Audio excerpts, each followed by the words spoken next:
Welcome, imaginary friends, to Recall Rewatch, where I revisit movies from the past. I will challenge myself to recall details of movies that I haven't seen in years.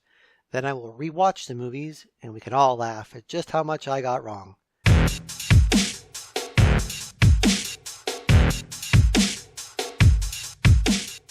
The next movie on my list that I'm going to cover is Scream, which I believe was released in 1996, and it was either directed or written by Wes Craven, I think. I don't know, that's a guess. I'm really not a big fan of the horror genre in general. I think I've only got 1 or 2 or 3 movies on my list, but this is one of them. Just a bit outside. It stars Neve Campbell, who plays a character named Sydney, and I really don't remember the other characters. Her boyfriend, played by like a discount Johnny Depp. There's some random frat bro guy who's Johnny Depp's friend. I think there are other female characters in the movie. I don't remember. Seth Green is in there. He plays the nerdy guy who knows all about horror movies. Courtney Cox has a cameo as reporter Gail Summers, I want to say is her name. And David Arquette plays a deputy named Dewey, who I think has some kind of relation to Sydney. I don't know if they're cousins or brother and sister. I can't remember. The movie opens with another cameo by Drew Barrymore, and I think it's her on the cover of the DVD, even though she's in the movie for like 5 minutes. Now, if you haven't seen Scream, which seems impossible, this will obviously be filled with spoilers. Neve Campbell spends most of the movie being terrorized by the most famous mask in movie history. I believe the killers end up being discount Johnny Depp and random Broseph guy. And I have no clue how many people are killed in this movie. I remember they spend a lot of time casting suspicion on many different characters. I believe Dewey at one point a suspect, but he ends up being a hero. And is there another character named Cotton something? I don't know. There were a lot of sequels and they all kind of blend together. I know Jackie from Roseanne's in one of the movies, but I don't think it's this one. I am looking forward to the rewatch. I'm curious to see if it stands up to the test of time.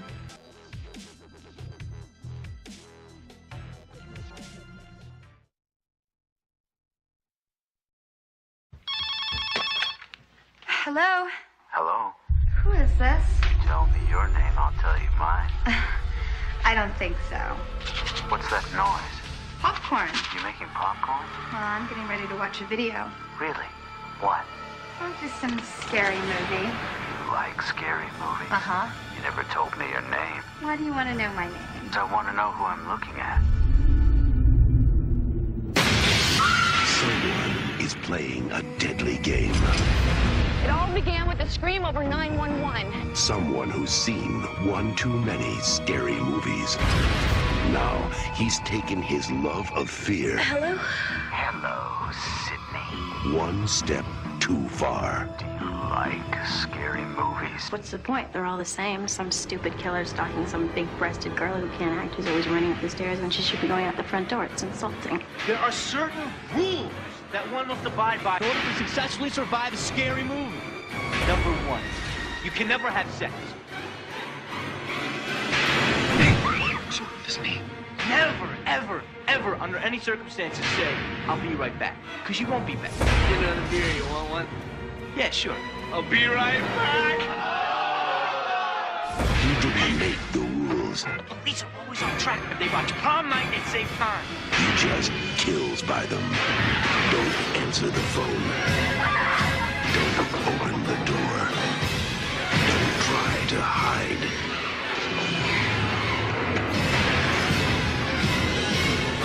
Everybody's a suspect! Not scared, are you? Scream.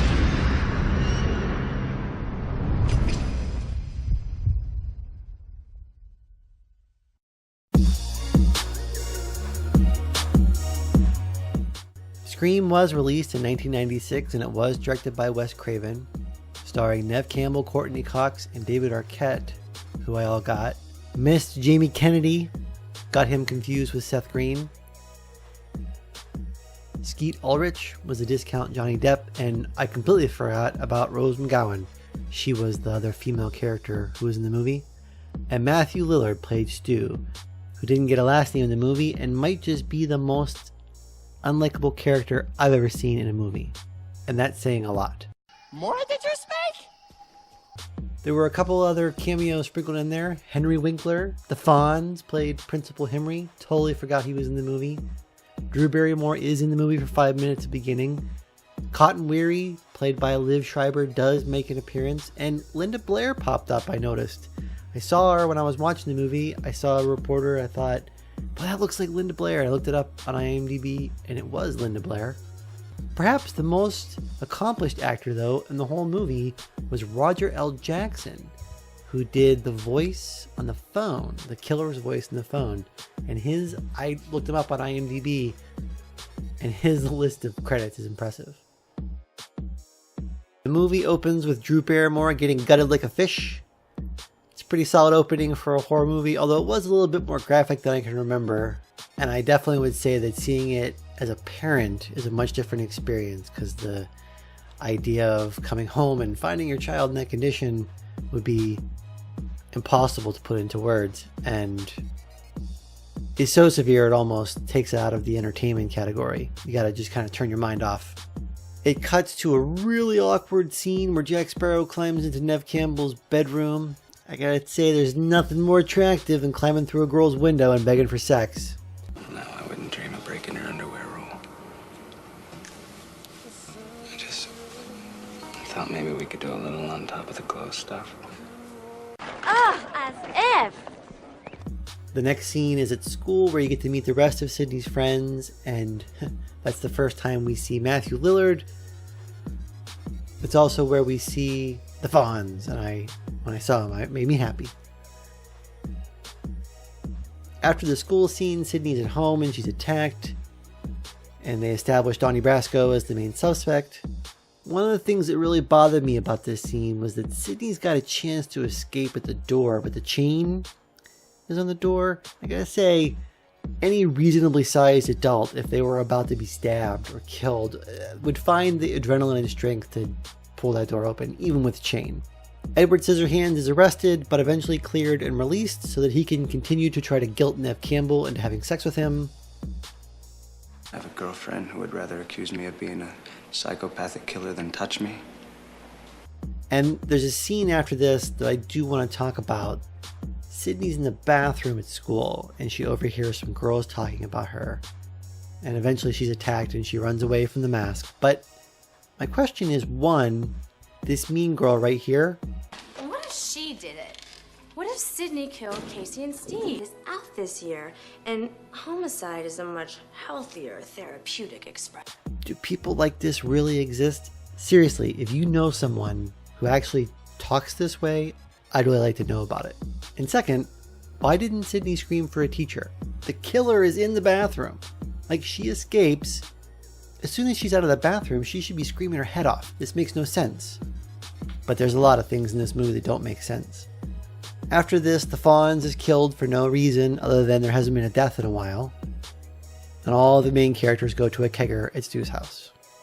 It's there that Sydney eventually relents and has sex with Gilbert Grape, and Tatum gets killed trying to squeeze through a doggy door in the garage. Seriously, this entire movie, nobody ever reaches for a weapon to defend themselves. They all manage to knock down the guy in the mask.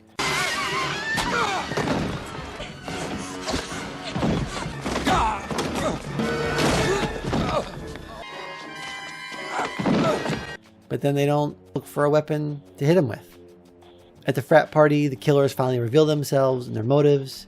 Gale Weathers finishes her arc as the most interesting character in the movie, and they all live happily until Scream 2. So let me first say that there were things about this movie I really liked. I thought the Fonz was great. I thought the development of secondary characters was very strong. Deputy Dewey and Gale Weathers, that whole storyline and the way they developed their characters, I felt like they gave the movie extra depth. When Gale Weathers came in at the end, she wasn't so much of a Machinima. The word of the day for April 18th is Deus Ex Machina. And when Gale Weathers came in at the end, it was fitting. It didn't feel out of place or forced. I loved this line by Rose McGowan. And what movie is this from? I spit on your garage.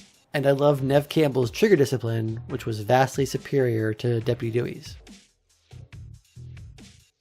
There were some things I questioned while I was watching the movie. I thought it was a bit too self-referential. You're starting to sound like some Wes Carpenter flick or something. Didn't understand the killer's motivation to kill Drew Barrymore or the principal. If ultimately the goal was to frame Sidney's father for these murderers, why kill the principal? Why kill anyone beyond the people at the house at the end, or even just Nev Campbell's character? Everybody they kill, they're only increasing the chance that any kind of investigation is going to uncover that there's more to the story. I also question why they would need to clone Sidney's father's cell phone. We cloned his cellular. They had the actual phone. That didn't make any sense to me. The things I hated about this movie were Matthew Lillard's tongue,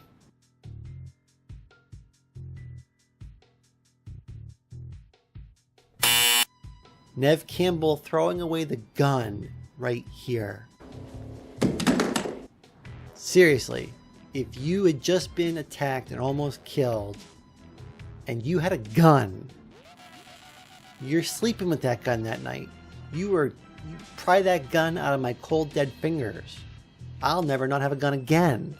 And she tosses it away like Luke Skywalker tossing away his lightsaber at the end of Return of the Jedi. Absolutely stupid.